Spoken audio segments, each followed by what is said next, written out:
Hi everyone, this is Dr. Shreya. On behalf of Manipal Hospitals and Dr. Circle, I welcome all of you to yet another Healthcast on infertility. At Dr. Circle, this is our step towards helping all of you lead a happy and fulfilling life. Infertility is today a worldwide phenomenon, wherein in 1 out of 6 couples, the male partner is responsible. Improving your fertility helps you also fight chronic diseases. So let's join hands. Let's learn more from none other than Dr. Vasan, the Medical Director of Manipal Ankur, having diverse experience in treating cases related to men's health, sexual concerns, and most importantly, he has been a ray of hope to hundreds and thousands of couples for whom babies was just a dream. On this note, I would like to hand over to Dr. Vasan, who would now address all your queries. Remember to add #FightInfertility when you post queries on Twitter. You can also post queries on YouTube and download the Dr. Circle app for seamless experience. My name is Dr. Vasan. I'm a uro-andrologist practicing at Manipal Hospitals, Bangalore. I deal with the subject of male infertility, erectile dysfunction, and male aging, specifically looking at vascular aging in men, which is a concept called men's health. And this is what the field of andrology comprises of.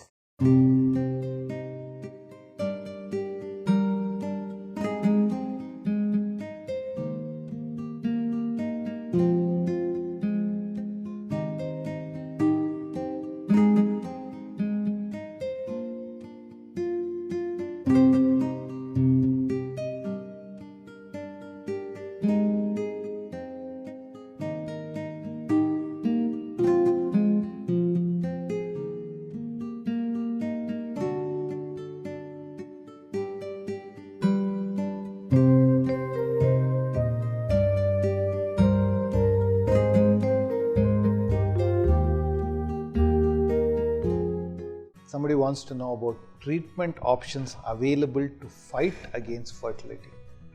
I don't think it's a fight, first of all, or infertility. Like I said, the main way to look at infertility is, or why are we not fertile? Now, the reason could be many. It could be because of a production defect, it could be because of a storage defect, or it could be because of an ejaculation defect. So, all three components are necessary for a normal sperm to reach the target, which is the egg in the female or in the partner. So, consequently, any person who suffers from a fertility issue or believes that there is a fertility issue needs to understand where is the defect. It could be a production defect, which happens roughly in about 60% of individuals. It could be a storage defect in about 20-25% of individuals, and it could be an ejaculation or an erection problem, which facilitates the primary way to facilitate the sperm movement is an erection and ejaculation, and that happens in about 15% of individuals. So once we understand where the problem, there are appropriate ways to look at each of these and direct a specific treatment.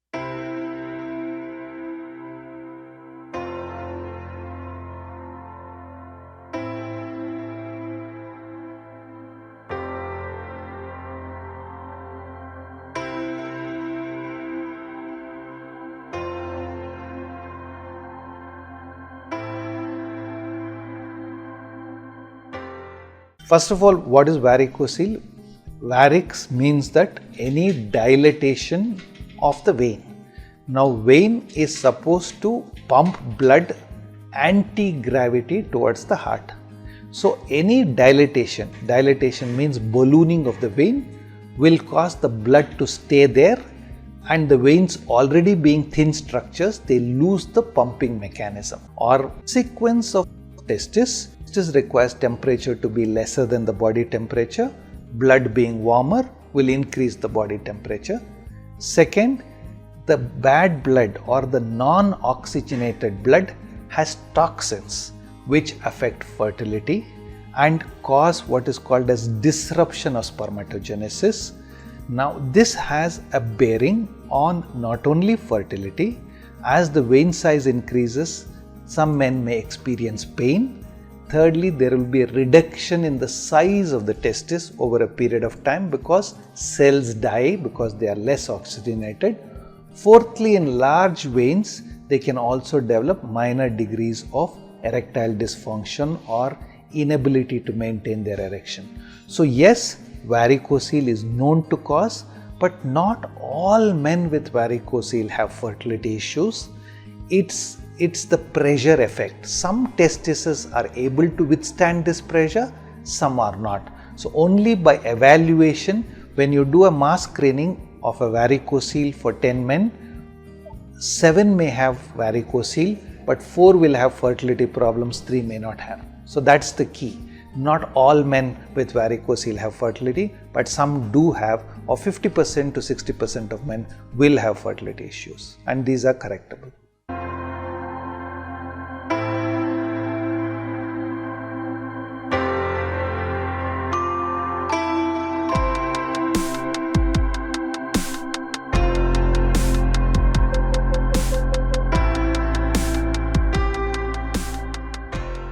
Which was on a similar subject like diabetes.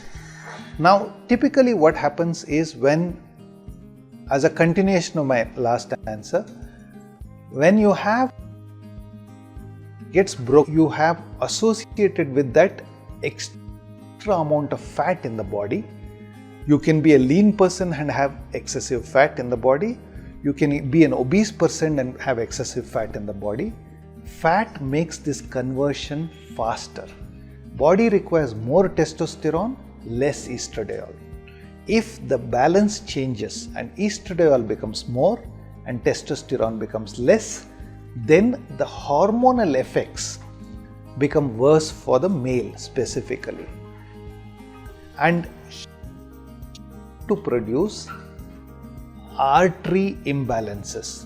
Artery is the critical element or the critical structure which supplies blood, and narrowing of the artery or deposition of unwanted material like cholesterol or lipids can happen inside the blood vessel, and that leads to a higher risk of narrowing, and you do get more prone for heart disease. So that's the explanation for people who are looking for whether there is a association between fertility problems and heart disease.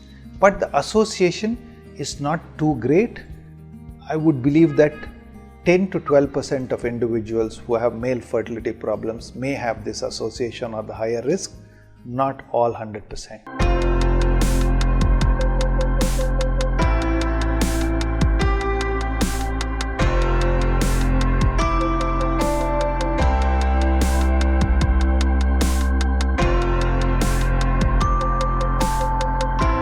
Unlike any disease where you may have fever or you have pain or you have a discoloration of a body fluid present themselves, you don't get a pain. So an amount of self-assessment is necessary to identify the sign. So what is a sign? A sign in fertility is only when you try naturally, and depending on your age, if you are under 30 or under 32 for that matter, and you've tried for a year and you don't conceive, you should get worried as to whether there is a problem. That is a sign. Body doesn't throw up a sign. And the second way to look at it is if you're over 32 and you don't conceive in 6 to 7 months, then I would still consider that group to get worried or get a preliminary evaluation done. And the third group is when you have a family history or your own family have had children quite delayed for various reasons.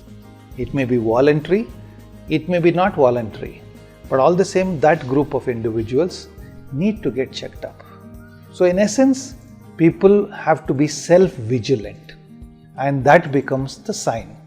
And the other way to look at it is, what are the symptoms? Can I have some symptoms, doc? So the only way is, if you're not ejaculating, if you believe that the sperm is not getting inside the vagina or the uterine cavity, or your erections are insufficient, or you believe the volume of ejaculate is not proper, or you believe you have a smaller testis and there is some problem. These are self-assessment. You don't need to ask anybody to do that. You can do yourself an assessment.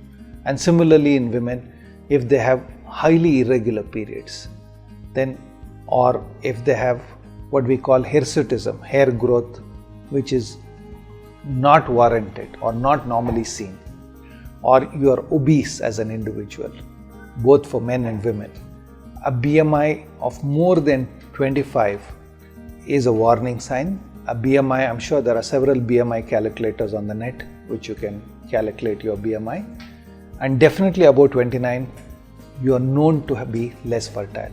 So it's a form of self-assessment of your own signs and symptoms, where you decide by yourself whether there is a risk element and whether you need to get evaluated. So my advice is, be self-vigilant, have a baby as early as possible.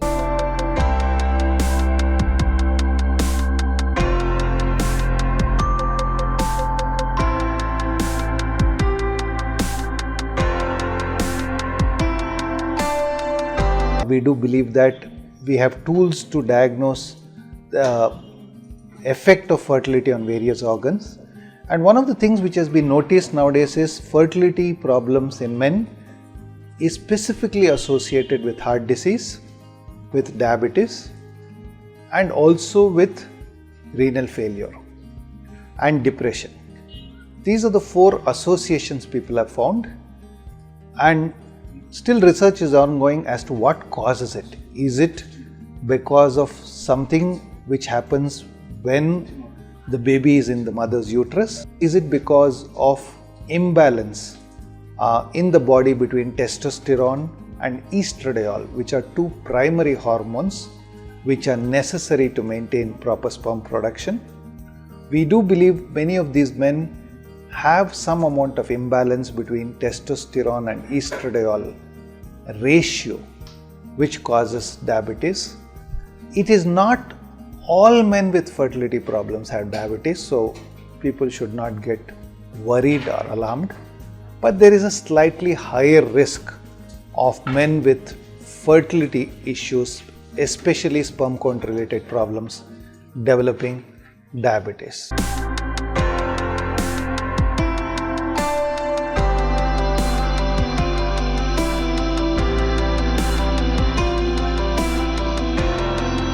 Earlier it could be a production defect or a storage defect.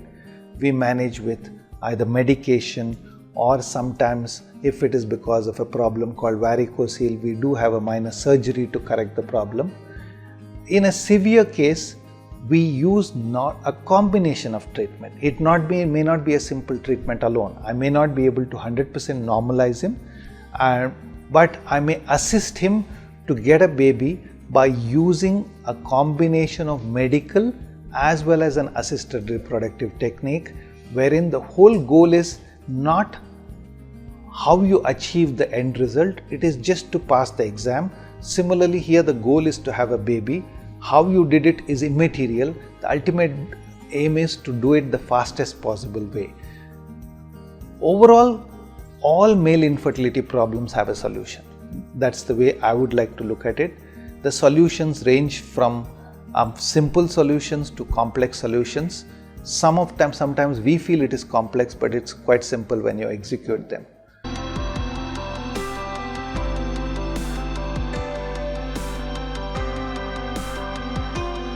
Obviously, both sexual function and fertility can be affected by the ingestion. what we take. Alcohol has a specific effect on fertility problems, basically because it can increase the fat content. The alcohol metabolites cause liver damage and consequently produce toxins which do not allow the sperm to mature properly. Smoking has a direct bearing on fertility problems. Why? Because smoking causes vasoconstriction, or the narrowing at the time of smoking, and repeated narrowing of, and the testicular and the penile arteries are the narrowest in the body, and consequent to that there will be an impairment of sperm production whenever we smoke, and any cigarette smoking more than 5 per day is considered to be detrimental to fertility.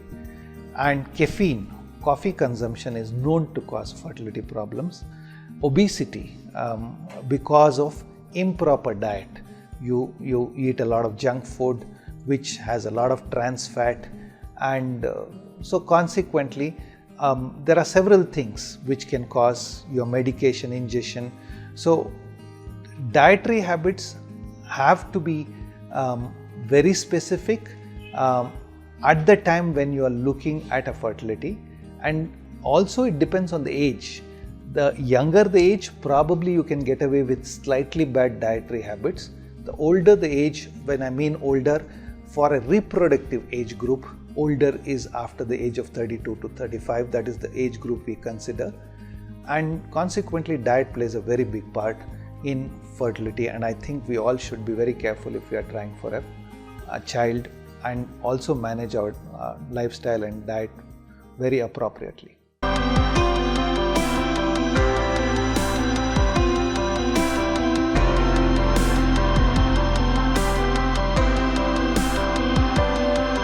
I keep saying this to a lot of people who meet me. You can have 20 people in the room. Intelligence what matters to get a job done, not the number of people you have. So consequently, count is a measure of the numbers. It's not important to have only count. You need to have the number of moving sperms, which has to be in proportion, which is roughly 40% of whatever count you have. In some men, the lower count may have a higher number, and similarly they should be as normal as possible, because if the more the abnormality, the sperm will not fertilize or create defects in the future child. So it is the quality of the production than the numbers which matter. And the second thing is how badly the quality is affected.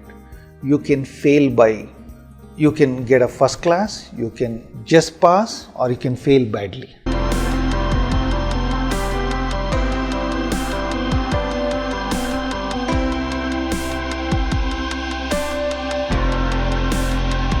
It's basic nature of a human being that we all want to be cured of anything we want by doing the least minimum thing, and that is what is everybody's fundamental desire.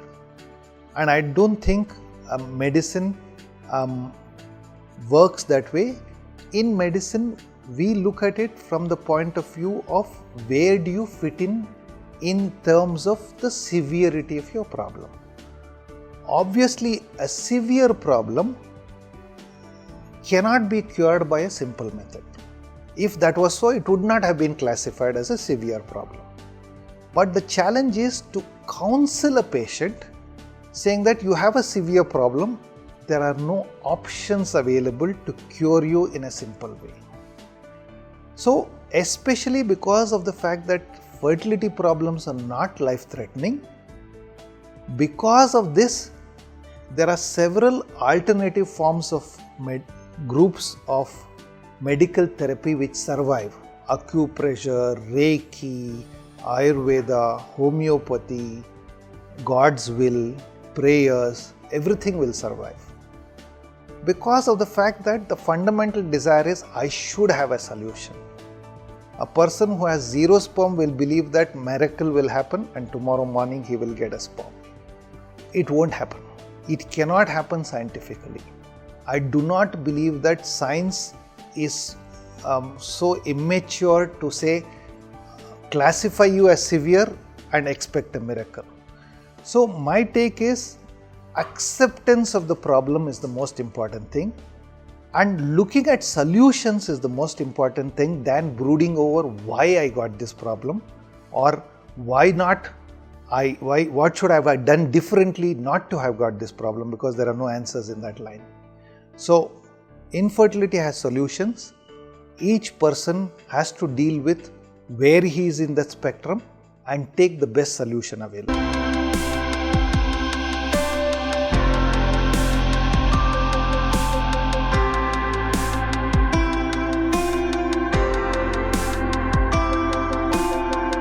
Causes of infertility, especially in women, can be a polycystic ovarian syndrome, which is called PCOS, endometriosis, as well as thyroid disorders, and several other causes are there. But these three are the main causes. Endometriosis is a condition where there is endometrial growth in the abdominal cavity, leading to painful episodes both during the menstruation cycle or in the non-menstruation cycle, and can be quite debilitating or quite distasteful for the individual. And also in PCOS, polycystic ovarian syndrome, the cysts in the ovary do not allow proper maturation of the oocyte, which is necessary for fertilization. And also there could be a hormonal imbalance, and thyroid hormones are necessary for proper maturation. So definitely these three conditions are the major causes of female infertility, and in fact in a routine evaluation of female infertility, these are evaluated first and then the other factors are evaluated.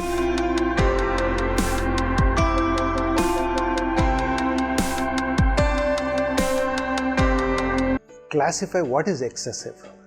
A penis foreskin which covers the glands adequately is not an issue. A 1 centimeter or a half centimeter stretching of the foreskin beyond the glands can happen. But if you have a very long prepuce which extends much beyond the end of the penis, then what happens is that it's not healthy, because what is the purpose of the foreskin? The foreskin should retract and allow ejaculation to happen. So if you have a long foreskin, first of all, it may not retract, it may cover the urinary orifice through which ejaculation is likely to happen. So you can end up ejaculating, but the sperm not reaching the site where it is intended to reach, especially if you are trying to have a baby, which is the uterus.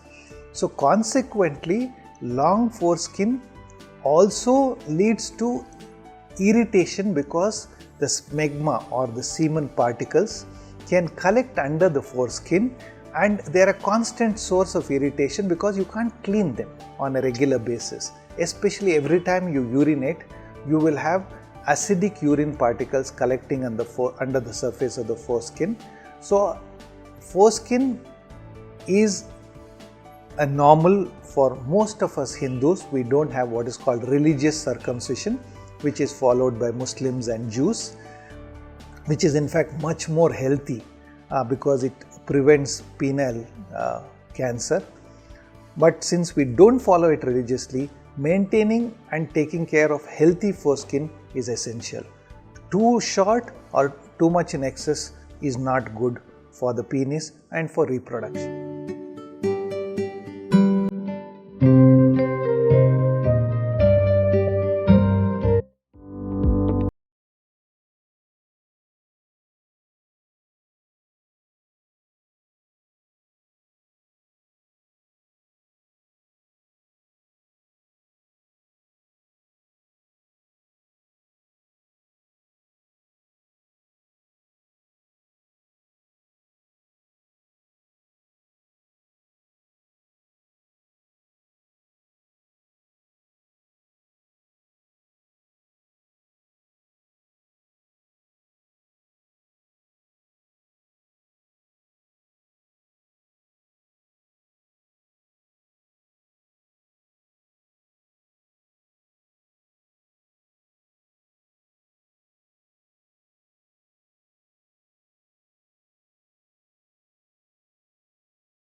I don't think a gynecologist should be seeing a male patient. Similarly, I should not be answering a female specific problem. The endometriosis, I gave general overview, but I'm sure an endometriosis grade 4 is a severe form of endometriosis. Any grading, we start with grade 1, grade 2, grade 3, grade 4.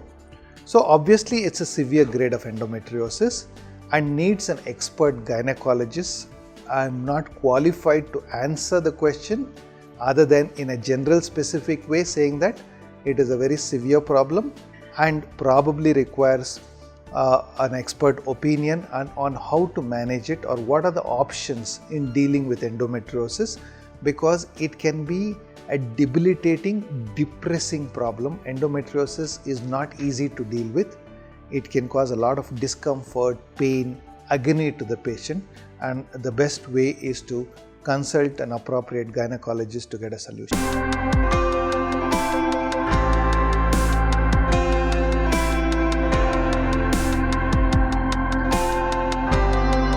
Lifestyle has been written about quite extensively in terms of its effect on fertility. Now, what are the critical elements of the lifestyle? The critical elements of the lifestyle are our consumption of dietary foods. If we don't consume proper dietary foods, and if the consumption is more towards trans fats and more towards non-vitamin A, C and D foods, then the chances of fertilizing potential of the sperm decreases because the production does not happen. Similarly, foods which increase or our lifestyle which makes us obese is something which affects fertility, because one, it produces shrinkage of the penile length. Second, it increases estradiol, consequently seminal volume decreases. Thirdly, it can affect sperm production because of testosterone estradiol ratio going haywire.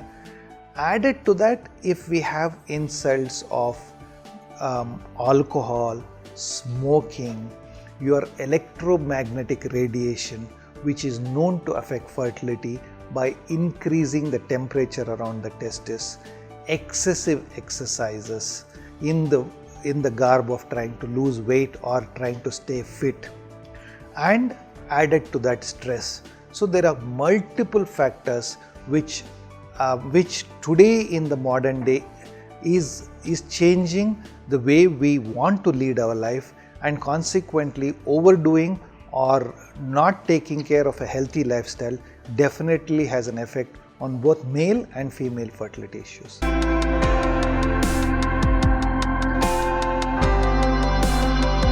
Penis skin is different for different people. What we call as the foreskin, which is commonly called, or it's also called the prepuce. Now prepuce can be long, short, thick, thin, and it can also have a tight frenulum. So depending on the degree of elasticity of the prepuce or the foreskin, there are some men who have retraction issues which partially retracts. In some men it completely retracts but painful. In some there are no issues. In some, when they retract, they feel pain on the undersurface, which is called frenulum. Some people have very sensitive glands. They can't even touch their glands, which is the front part of the penis, which you see after retraction. So these are all what we call as anatomical variations. Just like you have a different nose, different ears, arm sizes different, you'll have penis foreskin which is totally different. But the fundamental rule is, if the penis skin is painful and you feel discomfort on retraction, then you need to get yourself checked up whether it is significant or not significant. This can interfere with sexual activity, it can interfere with ejaculation, and too tight a foreskin can also tear during sexual activity and cause bleeding.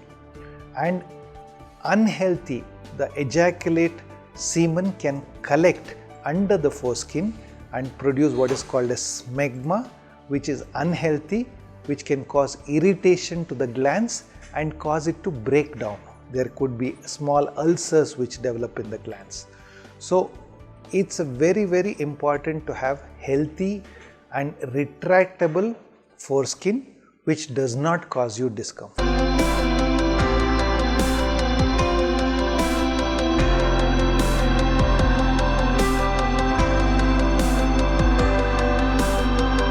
Artificial insemination and artificial or assisted reproduction are two terms. I don't think it is artificial. I think somewhere down the line this term came up, artificial insemination. Nothing is artificial about that. It is nowadays called intrauterine insemination or insemination of the husband's sperm. Now, when there is a challenge in the quality of the sperm production, especially movement parameters or what we call as the motility, which is critical to create a baby along with the shape of the sperm, there is a technique in the laboratory where we segregate only those sperms which are motile and give it as a concentrated sample. The concept is by putting sperms have a herd mentality. So if there is an improper sperm in the front, it will still lead the group. So consequently, by segregating only motile sperms, you are able to ensure that a good quality sperm is likely to meet the egg.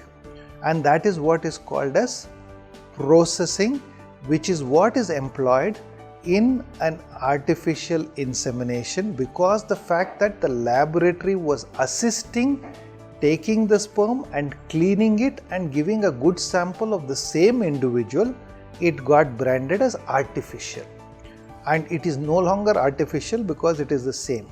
And so we call it nowadays called intrauterine insemination. And similarly, assisted reproduction is a technology or is a term which is used wherein anything other than natural sexual activity becomes assisted. It is like trying to say, I can't pass the exam or my son is not doing very well. Should I send him to a special class? So it's assisted passing. So he has gone to a special class. He has not studied himself. So that's the same way. We use the term assisted wherever we facilitate a better pregnancy rate by adding modalities. So all these factors like artificial insemination or IUI, IVF, ICSI, they are all called assisted reproductive technologies where we either improve the sperm, we improve the egg, or make sure that the sperm gets into the egg. So we facilitate a better chance of a pregnancy.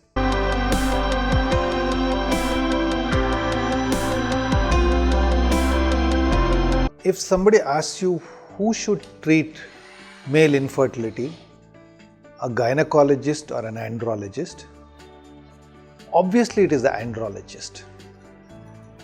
Male infertility problems are related to the testis. How many gynecologists have ever seen the testis? Or how many gynecologists are able to examine a testis for the problem? So the question is, there was no speciality of andrology which was developed earlier, and a lot of gynecologists were forced to manage men. But it is not the correct way. Do you go to a diabetologist for a treatment or a physician for diabetes management? You go to a diabetologist because he is more specific. So similarly, male infertility problems should be seen by an andrologist. A gynecologist has no role in male infertility and should not be dabbling with male infertility.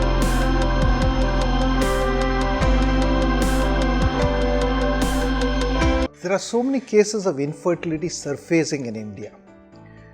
Now, why is it? Is it that we are becoming more infertile as a population? Or is it that the problem is increasing? Or is it some other factors which is causing what we call as a infertility explosion?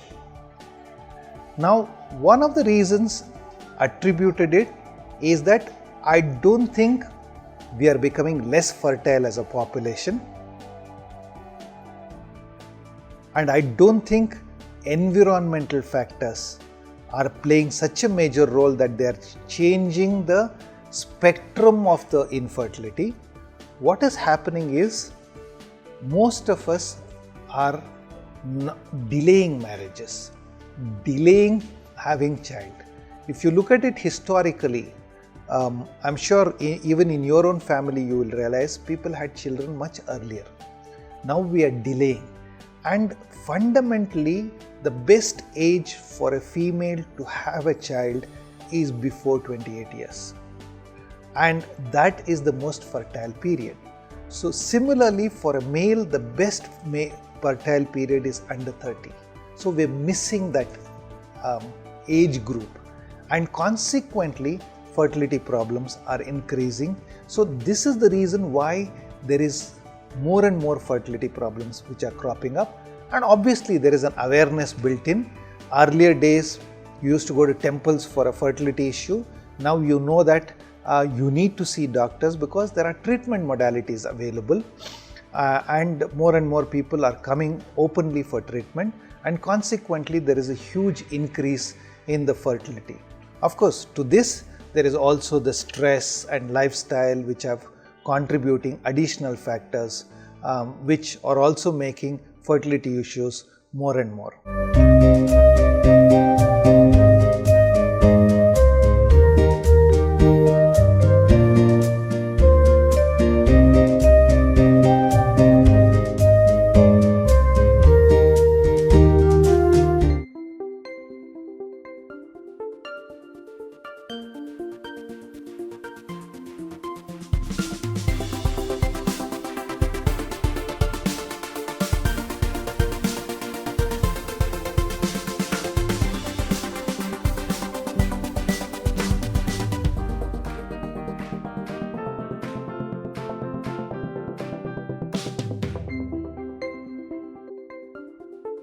Now it depends upon the gestation of pregnancy.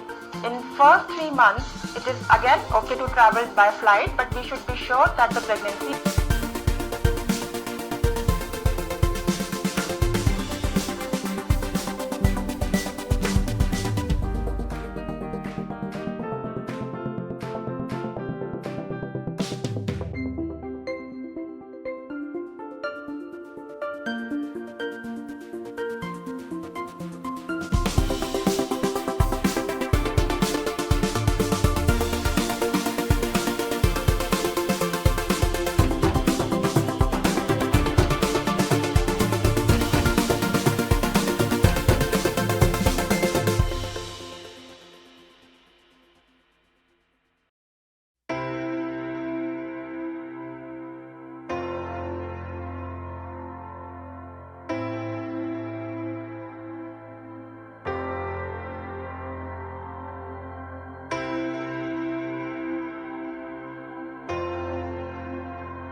There are two types of steroid.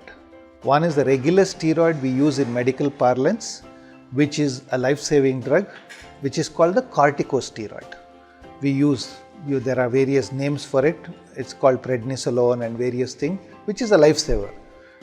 There is what is called anabolic steroids, which are steroids, but they are meant to increase muscle mass. Okay?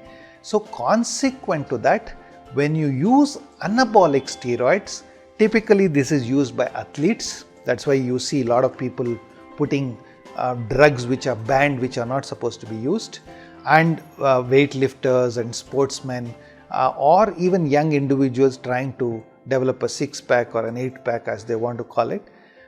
What happens is when you take an anabolic steroid, the body thinks that there is enough steroid, and anabolic steroid is testosterone.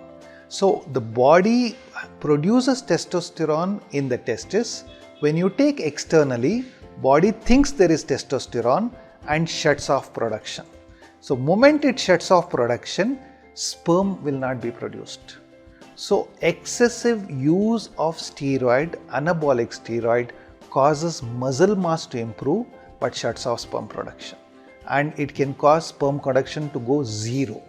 And most people believe that this will reverse. If I stop, everything will come back to normal.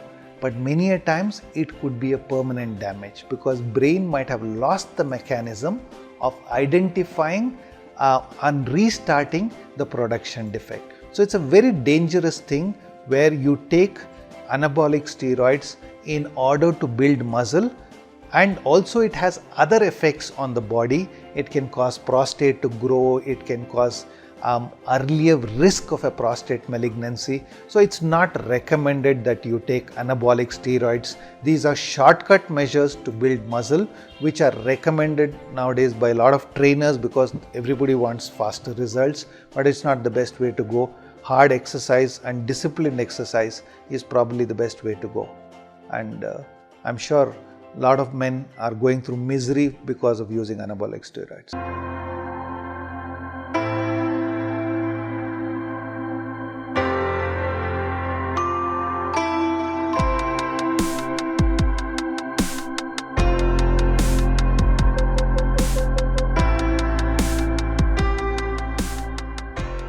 There is a term which is used for nightfall, which is called Dhat syndrome. Now, a lot of people, this is, like I said, is very unique to Indians. Probably because of our upbringing, probably because of our predominantly non-masturbatory habits, and probably because of our less frequent sexual exposure. So consequent to that, what happens is, the prostate and the seminal vesicle, which are the end organs where after the sperm and the semen, which is the fluid in which the sperm stays, is stored. So we all go through erotic dreams during the night. This is called REM sleep, rapid eye movement sleep, which is a deep fantasize. Organs are extremely sensitive for expulsion of the stored material, and the stored material is semen. So you will typically see either suddenly getting up with a wetness, or you will perceive the ejaculation after it has happened, or you may not even perceive it. Next day morning when you pass urine, you will find sticky fluid coming out, or when you get excited you may get wetness. So there are various connotations to this problem. It can be highly bothersome. A lot of doctors tend to advise to ignore it, but it becomes difficult to ignore. Now, there are various ways to suppress this. An excessive amount of discharge like this makes a male little unnatural, and consequently, it needs to be treated in many instances, and a simple treatment, a medication will help to reduce this contraction, and because it's perceived as unclean and when it happens. So this is a matter of concern for a lot of young adults who are not married, and it can happen to men after marriage, and that can be quite distressing. So, but there are treatment options available in the form of medicines, and it's completely controlled.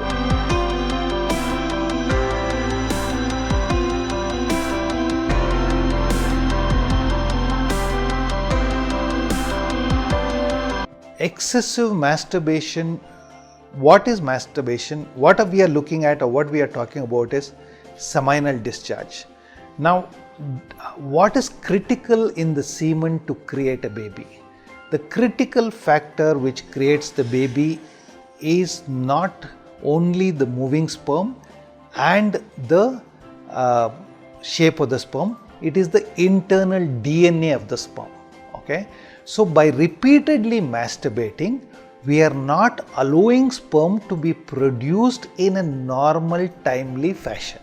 It is like asking somebody to stitch a cloth which normally is done in 4 hours. I want it in half an hour. So what will happen? At the end of the day, he will do the job, the body will still produce, but it will produce deformed, defective ones. So your chances of conception decreases as you hasten the process. So body has a capacity to produce, and that is intrinsic. So two things will happen. One, if we excessively masturbate, what is excessive masturbation? 2-3 times a day is harmful. It can cause shrinkage of the penis, it can cause injury to the penis, it can cause production defects in the sperm. Similarly, the other way to look at it is during sexual activity in married couple, what is ideal to have a baby? It is not necessary to have daily sexual activity 2-3 times and tire yourself out, because the sperm quality will be not good. So the recommendation is alternate day sexual activity is good enough to have a baby. In fact, the sperm quality is far better on an alternate day than even on a daily day.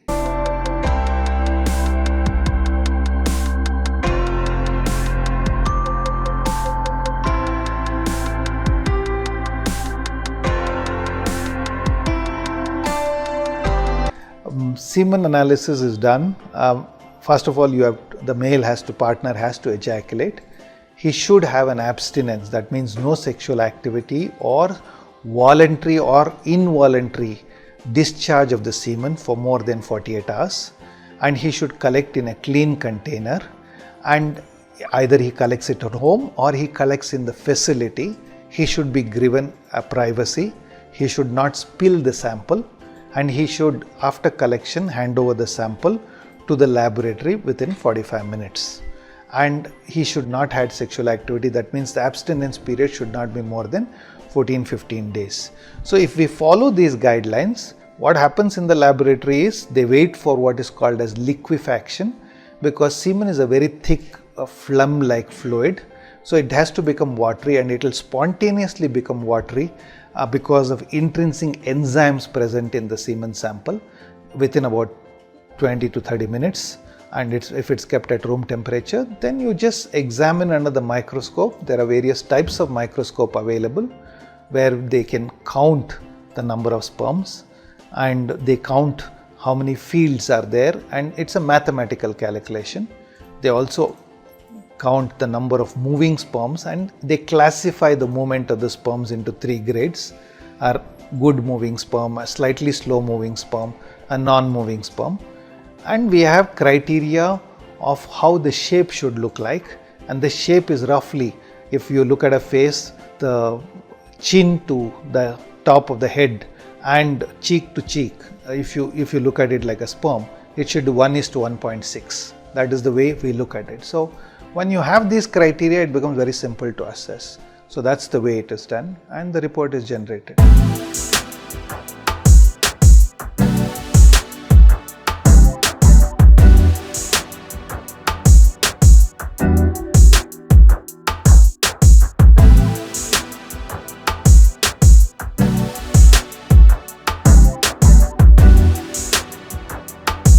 Feeling post-ejaculatory asthenia, as we call it, or tiredness, is a natural phenomenon. Everybody, you feel, because there is a lot of adrenaline which is used during. So it's like a 5-kilometer race, and at the end of it, all of us will feel tired, and that's the same thing which happens after sexual activity. But that is because of adrenaline not being used, and suddenly you are in a very vasoconstrictive state, and then suddenly you relax. But there are some men where this is prolonged. This typically lasts for about 15 to 30 minutes in most men, but it can be prolonged where you feel listless for maybe 12 to 18 hours, or you have other symptoms like mild muscle pain, mild headache, a feeling of discomfort in the penis. So that is called post-orgasmic illness syndrome. There is a specific entity called post-orgasmic illness syndrome. And why does this happen? There are some men who release what is called as catecholamines. Now these are just like your pheromones, which are known to attract the male and female. After the release of catecholamines, these hormones affect other bodily parts. It may affect the muscle, it may affect the eye, it may affect your head where you get a headache. So this is because of excessive release, and this group does not realize, and in fact it puts them off sexual activity.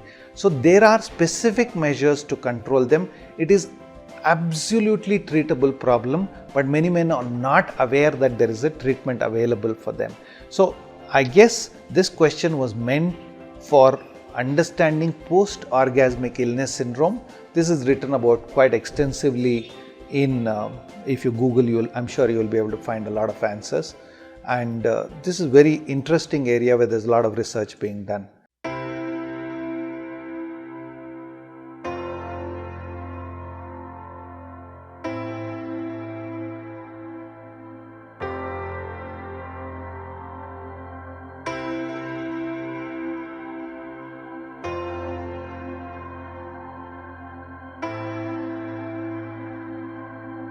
IUI is a first step procedure where we improve the sperm quality in the laboratory by 15 to 20%, and similarly in the partner the egg quality is improved by medication methods and also monitoring of the egg quality and doing the insemination. So the expenses involved are of the monitoring process, the medication and the sperm improvement techniques, what we call as processing. So the success rate of these procedures, a normal pregnancy per cycle per attempt, if your husband and wife are normal and they try for a baby, the approximate pregnancy rate is around 7 to 8% per cycle per attempt. So when you do an IUI where you improve the chances, it becomes 14 to 15% per cycle per attempt. And if you do an IVF where you take the eggs out of the partner or the wife and take the sperm and specifically either keep the sperm next to the egg or inject the sperm, which is called ICSI, the success rate can vary anywhere between 30% to 50%. That is the general success rate, because success is also dependent on the egg quality and the sperm quality. It is not a uniform success rate for all individuals. And consequently, the cost can vary. The IUI typically costs anywhere between 12 to 18,000, and an IVF can cost anywhere between 1.1 to 1.6 lakhs. So each individual has to go through a consultation process to decide what is a treatment. This is an era of personalized treatment. It's not a uniform treatment.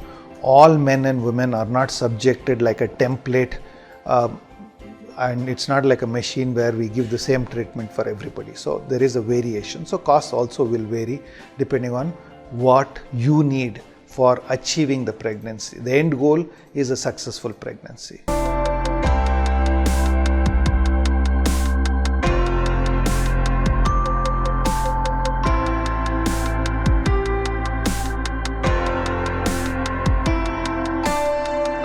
First of all, I don't think masturbation requires lubrication.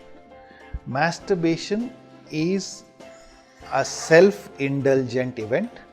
Each male, there are various types of masturbators in India. One is the typical masturbator who uses the hand and masturbates. There are what are called rubbing masturbators who use two pillows and masturbate.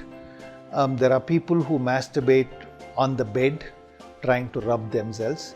And so there are various ways people have learnt masturbation, because masturbation has never been taught to anybody scientifically. So everybody picks up their own habit. So the friction which is generated during the act may cause injury to the skin. So if you're using excessive friction to generate, then injury is likely to happen. By lubricating, the friction may not happen at all. So masturbation typically does not require lubrication. If you're lubricating, it may be because you have a dry skin, it hurts you and still you want to masturbate and you want to use a lubrication. And typically people use a lubrication when they are asked to give a semen sample. The way people use lubrication are people generally use saliva, which is I find extremely disgusting, and they use soap, but that is a personal habit which people have picked up. My take is masturbation does not require lubrication. If you're requiring lubrication, get yourself checked up, because there may be other issues because of which you are requiring lubrication. Hi, I am Dr. Ramli Dakshini and I am your spirit. I am Dr. Anil Kawat and I am your strength. I am Fatima Khader and I am your guide. Hi, I am Dr. Harun Rashid. I am your guardian. Hi, I'm Sangamatra and I'm your relief. I am Dr. Pratap Chandra. I'll be your caretaker. Hi, I'm Anupama Menon and I'm your reflection. I am Dr. Srikar and I am your friend. Hi, I am Dr. Kumaresh and I am your well-wisher. Hi, I am Dilip Patel and I am your conscience keeper. Hi, I'm Edwina. I'm your impulse. Hi, I'm Dr. Srivat Bharadwaj and I'm your smile.